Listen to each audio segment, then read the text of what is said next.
Hello everyone, welcome back to my channel. Sacrifice of Love का next part लेके आई हूँ फाइनली, जिसके लिए इतना ज़्यादा मुझे कमेंट मिल रहा था, मैंने उसे लेके आ ही गई। तो चलिए बिना बकवास के शुरू करते हैं आज का पार्ट। और हाँ, जिसको भी याद नहीं है कि पिछले पार्ट में क्या हुआ था, मैं डिस्क्रिप्शन पर लिंक दूंगा उसका नेक्स्ट पार्ट का, तो आप लोग उसे जाके पहले देख लेना, ठीक है। तो चलिए बिना देर करे अब शुरू ही कर देते हैं। तो पिछले पार्ट में हमने देखा था कि जो विंग था वो सुशे के बंदूक पॉइंट किया हुआ था, यानी कि सुशे ने विंग के सिर पर बंदूक पॉइंट किया हुआ था।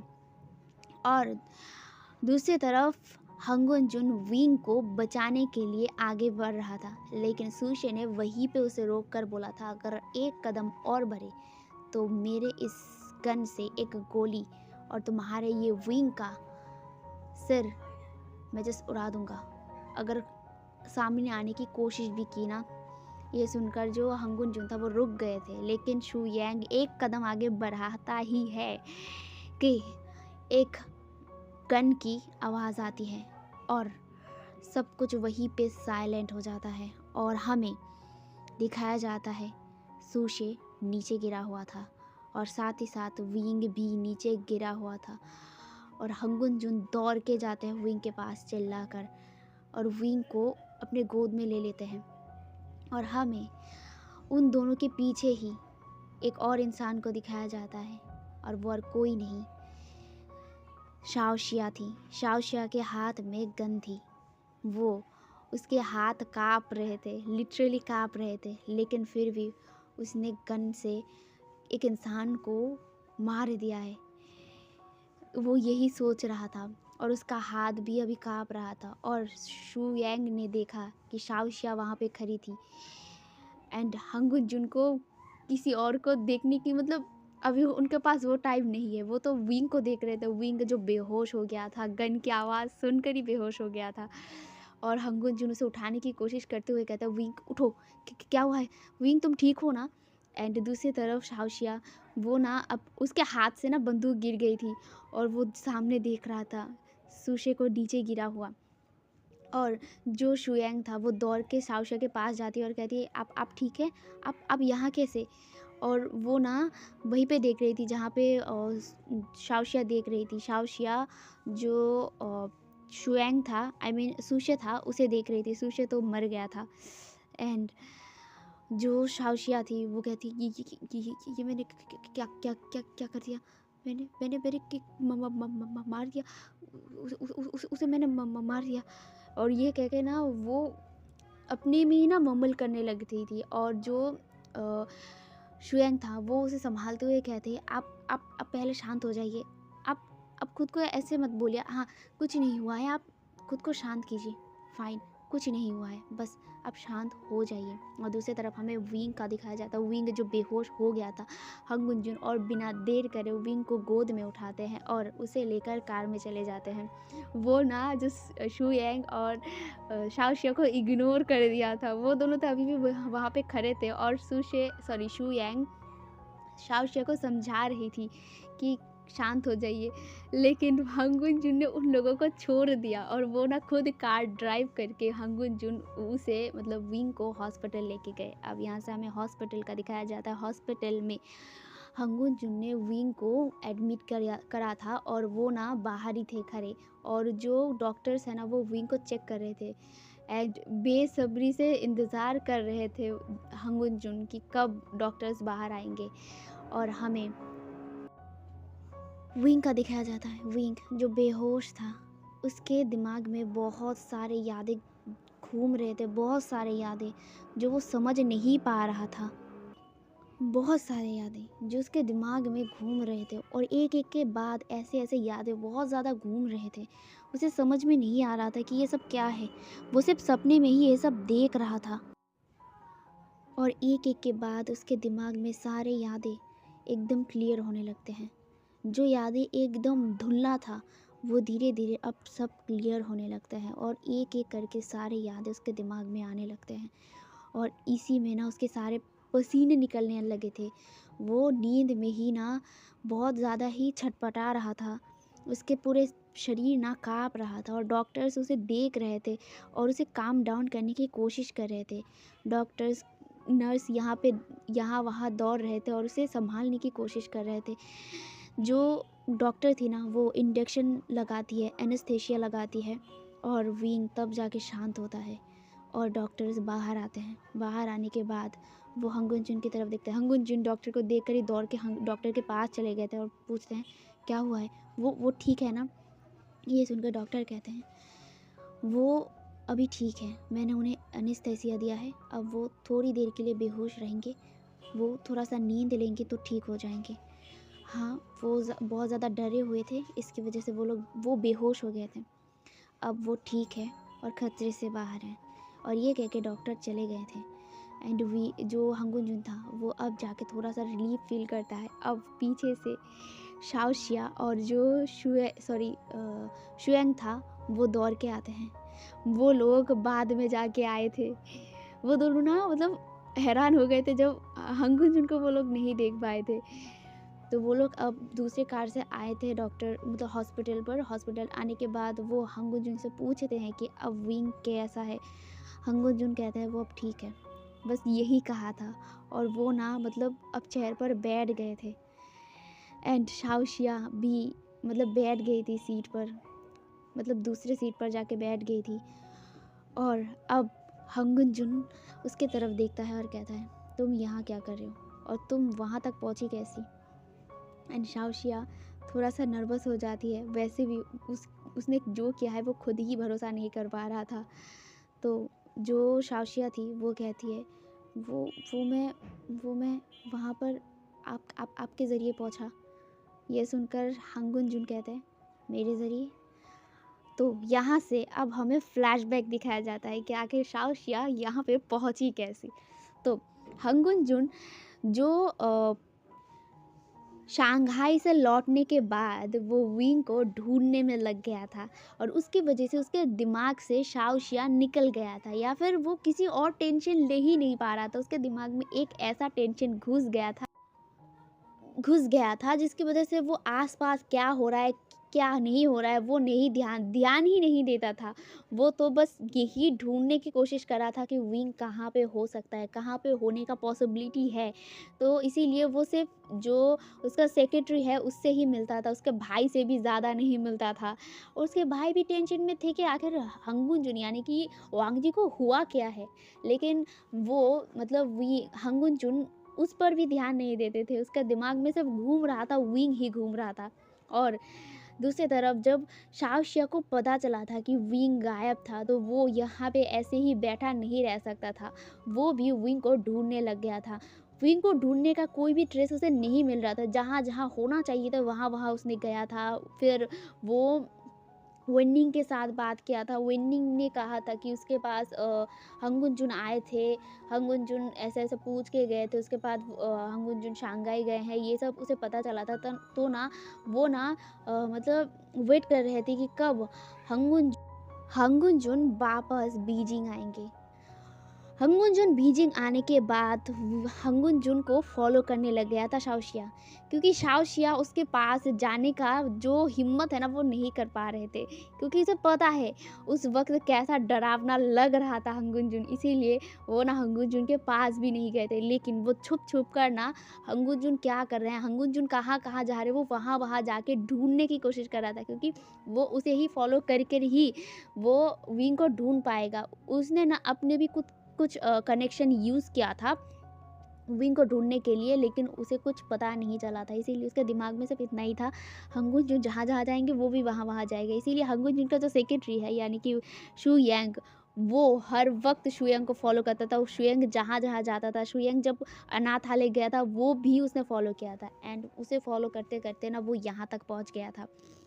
उसके पास जो गन था वो उसके बॉडीगार्ड का था। वो बॉडीगार्ड्स जो ट्रेन्ड बॉडीगार्ड्स होते हैं ना, उसके बॉडीगार्ड्स के गन से ना उसने फायर किया था।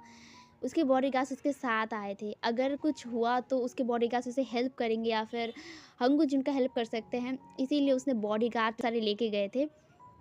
तो इसीलिए उस गन से ना उसने वार किया था। तो यहाँ से फ्लैशबैक एंड होता है और हमें प्रेजेंट टाइम का दिखाया जाता है। हंगुन जुन ये सब सुनकर शाओशिया की तरफ देखते हैं और कहते हैं शुक्रिया। मुझे नहीं पता मैं कैसे शुक्रिया कहूँगा, पर कहीं ना कहीं तुमने मुझे एक हेल्प किया है। ये सुनकर ना शाओशिया हंगुन जुन की तरफ देखती है और वो ना बहुत मतलब खुद को हिम्मत जुटाकर वो कहता है, अच्छा आप विंग के लिए इतना कुछ क्यों कर रहे हैं? आप तो विंग को ठीक से जानते तक भी नहीं हैं। मुझे जितना पता है, आपके बारे में जितना मुझे पता चला है, आप अनजानों को उतना भाव भी नहीं देते हैं। जो आपके लिए काम का नहीं है उसको तो आप आँख उठाकर भी नहीं देखते हैं। तो फिर आप विंग को इतना ज़्यादा ढूंढने क्यों लगे थे और विंग को अब इतने अलग से ट्रीट क्यों करते हैं? ये सुनकर हंगुन जुन भी चुप हो जाते हैं। वो कुछ नहीं कहता। वो क्या बताता? उसे खुद ही नहीं पता कि वो उसने क्यों ये किया। उसे सिर्फ इतना पता है, उसका दिल चाहता था कि वो विंग को बचाए।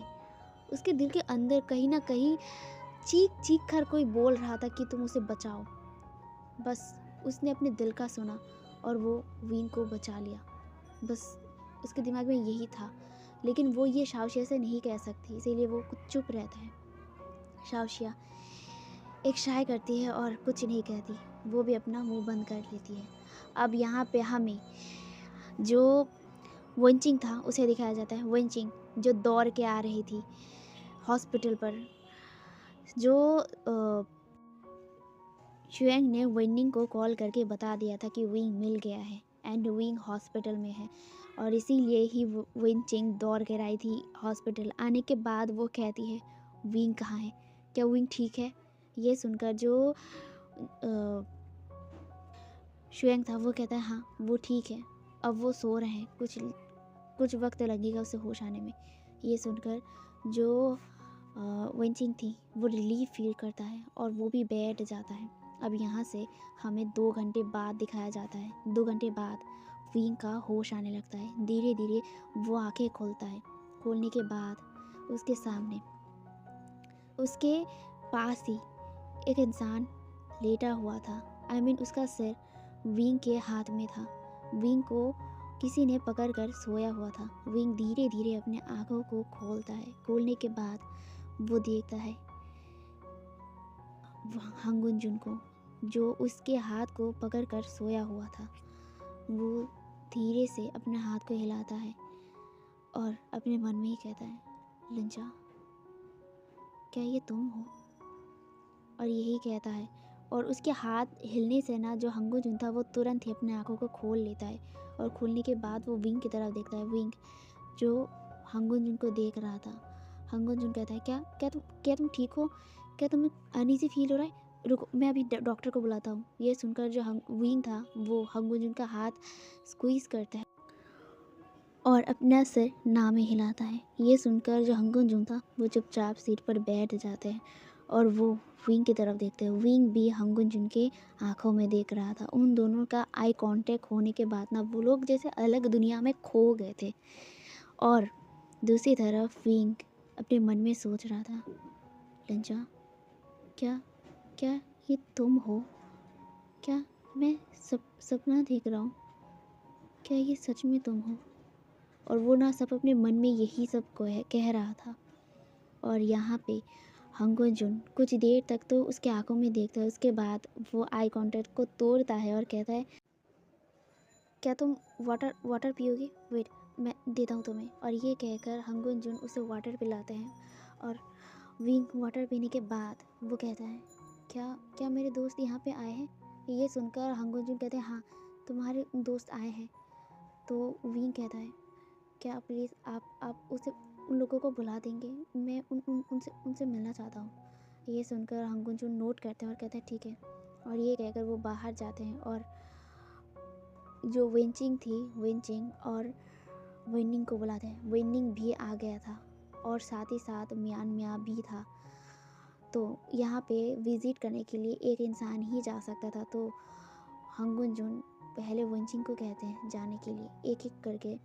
तो पहले वेनचिंग अंदर जाती है। वेनचिंग को देखकर विंग कहता है मुझे सब कुछ याद आ गया है वेनचिंग। वेनचिंग वहीं पे रुक जाती है विंचिंग कहती है, क्या क्या क्या कहा तुमने? ये सुनकर विंग कहता है, मुझे सब कुछ याद आ गया है विंचिंग, तुम्हें पता है मैं किसके बारे में बोल रहा हूँ?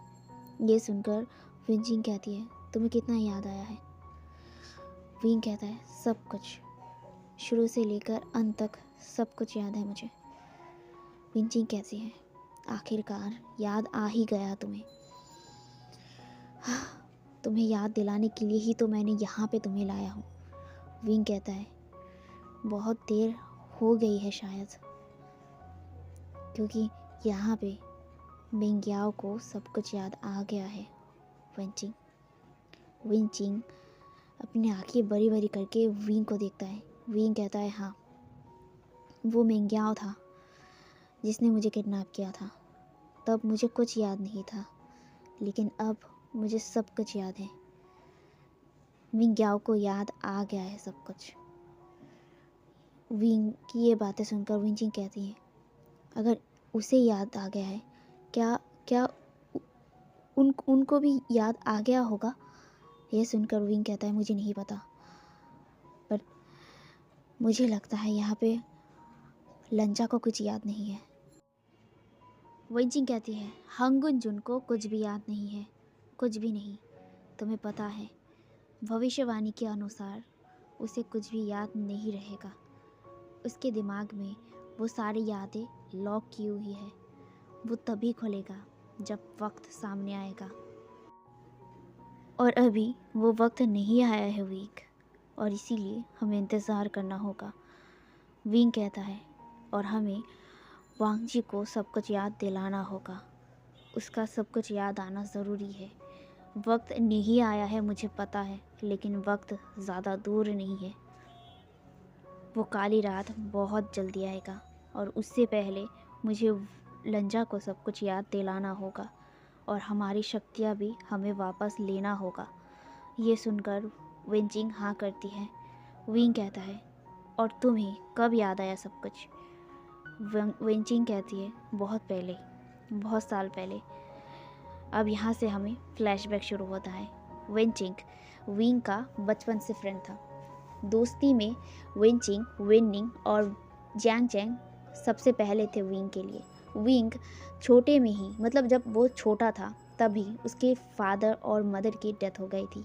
उसके बाद जैंग फैंगमियान ने विंग को अपने घर ले आया था। पहले पहले जो जियांग चैंग था वो विंग को उतना भाव नहीं देता था, विंग को पसंद नहीं करता था, लेकिन धीरे धीरे विंग और जियांग चैंग एक होते गए, दोस्ती बढ़ने लगी, और धीरे धीरे वो लोग फ्रेंड भी बन गए थे। दोनों में बहुत ज़्यादा प्यार आ गया था, और यानली भी विंग को बहुत ज़्यादा प्यार करते थे अपने भाई की तरह। लेकिन यहाँ पे मैडम यू विंग को बर्दाश्त नहीं कर पाते थे। वो जब भी विंग को देखते थे ना, उन्हें बहुत ज़्यादा गुस्सा आता था उस पर। उन्हें जैसे बहुत ज़्यादा नाराज़गी है विंग के ऊपर। इसीलिए धीरे धीरे जब विंग बड़ा होता गया, मैडम यू उसे घर से बाहर निकाल दिया था। जियांग फैंगमियान ने बहुत रोकने की कोशिश किया था, लेकिन मैडम यू ने उसे बाहर निकाल दिया था। उन्होंने बोल दिया था, अब तुम मैच्योर हो गए हो तो खुद कमा कर खाओ। और तब जो विंग था वो विंचिंग के पास गई थी। विंचिंग ने खुद विंग को अपने पास रख लिया था। विंग को विंचिंग ने बहुत हेल्प किया था। उसके बाद वो खुद का एक अपार्टमेंट लिया, पार्ट टाइम जॉब किया। उसके बाद अपनी ज़िंदगी को मतलब ऐसी स्ट्रगल में जीता रहा। उसने वे ऐसे बहुत सारे जगह पे पार्ट टाइम जॉब किया, अपनी पढ़ाई कंप्लीट किया। कंप्लीट करने के बाद वो अब इंटरव्यू देने की कोशिश किया, लेकिन इतने सारे इंटरव्यू देने के बाद भी वो कहीं पे भी सिलेक्ट नहीं हुआ। वो खुद को कोसता था, वो मतलब खुद को इतना ज़्यादा बैड लक ही मानता था। विंचिंग उसके साथ हमेशा रहती थी। विंचिंग उसके साथ जितना रहती थी ना, उसके दिमाग में हर वक्त कोई ना कोई ऐसा याद आ जाता था जो विंचिंग को पहले कुछ समझ में नहीं आया। धीरे धीरे विंग के साथ रहते रहते विंचिंग को सब कुछ याद आ गया था, और उसने ठान लिया था कि विंग को भी वो सब कुछ याद दिलाएगा। उसे सब कुछ याद आ गया था, वो भविष्यवाणी क्या था, क्या हुआ था पास्ट में, वो सब कुछ याद आ गया था। और उसके बाद ही उसने विंग को बीजिंग भेजा था। क्योंकि उसे पता था बीजिंग पर ही उसकी खुद की डेस्टिनी है, यानी कि लान वांगजी है। और लान वांगजी को देखकर ही विंग सब कुछ याद कर लेगा। वो खुद विंग को कुछ नहीं बता सकता था क्योंकि ये भविष्यवाणी में बताया गया था, और इसीलिए वेनचिंग विंग को बीजिंग भेजी थी। उसे पता था उसके साथ लान वांगजी का मीट ज़रूर होगा, लान वांगजी के साथ विंग का मिलना तय है, इसीलिए उसने उसे बीजिंग भेजा था। और यहाँ पे विनिंग को भी सब कुछ याद था, और विनिंग को जो वेंचिंग थी उसने खुद याद दिलाया था, और वो दोनों ही मिलकर विंग को बीजिंग लेके आए थे। अब यहाँ से फ्लैशबैक एंड होता है। विंग ये सब सुनकर वेंचिंग की तरफ देखती है और कहती है, शुक्रिया वेंचिंग, तुमने सही समय पर मुझे सब कुछ याद दिला दिया है। अब मुझे सिर्फ लंजा को सब कुछ याद दिलाना होगा, क्योंकि वो काली रात बहुत जल्द आने वाला है, और उससे पहले मुझे जल्दी से जल्दी लंजा को सब कुछ याद दिलाना होगा। ये सुनकर वेंचिंग कहती है, उसे याद दिलाना इतना आसान नहीं होगा, तुम्हें पता है पास्ट में क्या हुआ था। उसे याद दिलाने के लिए वो पल की ज़रूरत है जो पल हमारे पास नहीं है। वो पल हज़ारों मीलों दूर कहीं पे छुपा हुआ था, जो सिर्फ अमावस्या के दिन ही बाहर आएगा। गाइस, अगर कंफ्यूजिंग लग रहा है तो मैं बता दूं, विंचिंग एक ऐसी पर्ल्स के बारे में बोल रहा है जो एक मोती की तरह है, जो चमकता हुआ है, जो सिर्फ अमावस्या के दिन ही बाहर आएगा। उस पर्ल में वांगजी की सारी यादें कैद है, लॉक किया हुआ है। इसकी वजह से वांगजी को कुछ याद नहीं है, और वो पल सिर्फ अमावस्या के दिन ही बाहर आएगा, और अमावस्या बहुत सामने है। और इसीलिए विंग और वेंचिंग वेट कर रहा है कि कब अमावस्या आएगा, और विंग के पास एक ही मौका होगा, क्योंकि अमावस्या साल में एक बार आता है, और वो ये मौका खो नहीं सकता है, क्योंकि काली रात भी बहुत जल्दी आने वाला है। काली रात क्या है ये आपको स्टोरी में आगे पता चलेगा। Back to the story. तो यहाँ पे विंचिंग ये सब कहती है, और विंग कहता है, हाँ मुझे पता है, और अमावस्या भी बहुत सामने है, और तब तक के लिए हमें चौकन्ना रहना होगा, क्योंकि हमें पता नहीं है कि उन सबको सब कुछ याद आया है या नहीं, क्योंकि अब दुश्मन बढ़ गए हैं। मिंग याओ को सब कुछ याद आ गया है, इसका मतलब उन सबको भी सब कुछ याद आ गया होगा। ये मैं सिर्फ डाउट कर सकती हूँ, अब ये कितना सच है मुझे नहीं पता है। विंचिंग भी नोट करती है। अब यहाँ से हमें सीन शिफ्ट करके वांगजी का दिखाया जाता है। वांगजी जो शुएंग के साथ बात कर रहा था, शुएंग ऑफिस के बारे में बता रहा था हंगुंजुन को। हंगुंजुन सुन रहे थे। ऑफ कोर्स वो इतने दिन विंग को ढूंढ रहा था, तो ऑफिस का कुछ भी काम नहीं हुआ था। लाइक उसका कुछ सिग्नेचर्स लेना बाकी था, जो सिग्नेचर्स शुएंग ले रहा था और उनसे बात कर रहा था। दूसरी तरफ अब रात हो चुकी थी, और यहाँ से हमें शहर से बहुत दूर एक ऐसी जंगल दिखाया जाता है जो बहुत सुनसान था, लेकिन वहाँ पे 4 इंसान थे। 4 इंसान वो लोग बातें करते हैं। अब यहाँ पे हमें उनका कॉन्वर्सेशन दिखाया जाता है। एक इंसान जिसकी आईज रेड थी, वो रेड और ब्लैक रूप में था, बहुत ही अजीबोगरीब एक ड्रेस में था। लाइक जो एशियन टाइम पर जो ड्रेस पहना जाता था ना, हार्मफुल लाइक ऐसी थी। ठीक है, तो यहाँ पे वह इंसान कहता है, वक्त बहुत सामने आ रहा है, और चांद भी ढकने वाला है, और काली रात भी आने वाला है।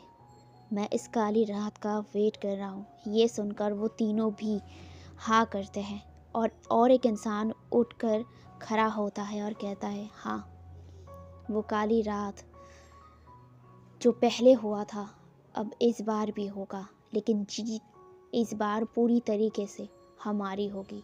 ये सुनकर वो सब लोग नोट करते हैं। अब यहाँ पे मैं सबका इंट्रोडक्शन दे दूँ। पहला, जिसने रेड और ब्लैक कलर का हार्मफुल पहना था, उसका नाम विन चाओ था। बाकी जो थे वो वेन रोहान और वेन शू था और वेन जूलियो भी था। उसकी आंखें भी रेड थी, यानी कि यहाँ पे चारों की आंखें रेड थी, जैसे कि वो लोग कोई नॉर्मल इंसान नहीं है। वो लोग चांद को देख रहे थे और वो चारों ही एक डेविल सा स्माइल करते हैं। और यहाँ से हमें सीन शिफ्ट करके विंग का दिखाया जाता है। विंग जो अब घर आ चुका था। यहाँ पे जो हांगुन जून था वो आना तो चाहता था, लेकिन विंग ने मना कर दिया था, क्योंकि विंग को अब एक अकेला टाइम चाहिए था वेंचिंग के साथ बात करने का, और साथ ही साथ वेनिंग के साथ भी। यहाँ पे नी हुसैन भी था उसके साथ। नी हुसैन को कुछ भी अभी तक पता नहीं चला है, लेकिन नी हुसैन को पता चलना ज़रूरी था, क्योंकि नी हुसैन इस स्टोरी में एक अलग सा पार्ट है जो हमें अभी पता नहीं चलेगा गाइस। तो यहाँ पे जो विंग था वो बैठा था और सामने वेंचिंग, वेनिंग, नी हुसैन और मियान मियाँ था। मियान मियाँ और जो नी हुसैन थे वो तो कन्फ्यूजिंगली विंग को देख रहे थे, लेकिन विंग वो वेंचिंग और वेनिंग की तरफ देखता है और नोट करता है, और उसके बाद वो दोनों ही यानी कि वेंचिंग और वेनिंग अपना हाथ आगे बढ़ाते हैं। ये देखकर ना नी हुसैन और मियान मियाँ को कुछ समझ में नहीं आया। विंग कहता है अब तुम दोनों अपना हाथ आगे बढ़ाओ। ये सुनकर मियान मियाँ और नी हुसैन अपने हाथ आगे बढ़ाते हैं। अब यहाँ पे विंग वेंचिंग के हाथ में हाथ देती है, वेंचिंग वेनिंग के हाथ में हाथ देता है, और वेनिंग नी हुसैन के हाथ में हाथ देता है, और नी हुसैन मियान मियाँ के हाथ को पकड़ती है और मियान मियाँ विंग के हाथ को पकड़ती है। अब सब लोग अपनी आंखों को बंद करता है। वेंचिंग और वेनिंग और साथ ही साथ विंग, उन तीनों के अंदर से एक ब्लू कलर की रोशनी निकलने लगती है, जो धीरे धीरे मियान मियाँ और जो नी हुसैन था उनके शरीर में जाने लगती है धीरे धीरे। अब धीरे धीरे नी हुसैन और मियान मियाँ को सब कुछ याद आने लगता है अपने पास्ट लाइफ के बारे में। वो लोग अपने आँखों को बंद कर लिया था टाइटली और सब कुछ याद करने की कोशिश कर रहा था, और सब कुछ उन दोनों को याद आने लगता है। और ये प्रोसेस कुछ घंटे चलते हैं। उसके बाद वो लोग अपने हाथ को छोड़ते हैं, और जो मियान मियाँ और नी हुसैन थे वो भी सब कुछ याद कर चुके थे। अब यहाँ से हमें कुछ देर बाद का दिखाया जाता है। वो सब लोग बैठे हुए थे और अब यहाँ पे उनके कन्वर्सेशन को दिखाया जाता है। विंग कहता है हमारे हाथों में बहुत कम वक्त है, कैसे भी करके हमें वो मोती लेना ही होगा। हम सबको यादें तो मिल गए हैं, लेकिन सबसे बड़ी बात यहाँ पे लंजा को कुछ भी याद नहीं है, और हमारा टारगेट अब लंजा को सब कुछ याद दिलाने में है। ये सुनकर वो सभी नोट करते हैं। हे एवरीवन, तो आज का पार्ट मैं यहीं पे रखता हूँ। एंड फाइनली जिस चीज़ का आप लोग इतने देर से वेट कर रहे थे वो हो गया है, यानी कि विंग को सब कुछ याद आ गया है। अब यहाँ पे लंजा को कुछ याद नहीं है। क्यों नहीं है, किस लिए नहीं है, ये हम लोग आगे के पार्ट में देखेंगे, ठीक है। और हाँ, आज का पार्ट कैसा लगा है ज़रूर कमेंट में बताना। और कुछ बताना था आप सभी को गाइस, मेरे YouTube पर थोड़ा सा प्रॉब्लम चल रहा है, जिसकी वजह से मैं रेगुलर वीडियो भी अपलोड नहीं कर पा रही हूँ, और उसे ठीक करने में मुझे अभी भी बहुत ज़्यादा वक्त लग रहा है, जिसकी वजह से रेगुलर मैं वीडियो अपलोड नहीं कर पाती हूँ। एंड वो प्रॉब्लम ये है, ये मतलब बहुत से यूट्यूबर्स के साथ हुआ है और ये मेरे साथ भी हुआ है। प्रॉब्लम ये था कि मैंने चैनल को मोनेटाइजिंग के लिए यूट्यूब टीम के पास दिया था, लेकिन यूट्यूब टीम ने उसे रिजेक्ट करते हुए रीज़न ये दिया था कि मैंने रीयूज्ड कंटेंट को इस्तेमाल किया था अपने चैनल पे, जो ऑफ कोर्स गलत था। तो इसीलिए कुछ स्टेप मुझे लेना था और मैं उसी पर बिज़ी रह गई। तो अभी भी वो प्रॉब्लम सॉल्व नहीं हुआ है, लेकिन आई गेस हो जाएगा, ठीक हो जाएगा। आप लोग टेंशन मत कीजिए, मैं वीडियो अपलोड करती रहूँगी। एंड बस इसी की वजह से मैं थोड़ा टेंशन में थी, तो वीडियो नहीं आ पाया। मैं इसके लिए माफ़ी माँगना चाहूँगी, आई एम सॉरी। और आगे से ध्यान रखूँगी कि रेगुलर वीडियो अपलोड कर पाऊँ, लेकिन अभी थोड़ा-सा बिज़ी चल रही हूँ क्योंकि मेरी स्टडीज़ पर भी प्रेशर है और मेरा सामने एग्ज़ाम भी है, जिसके लिए मैं थोड़ी दिन के लिए छुट्टी लूँगी। बट अभी के लिए मैं रेगुलर अपलोड करने की कोशिश करूँगी, ठीक है? तो अभी के लिए यहाँ पे बाय बाय, गुड नाइट।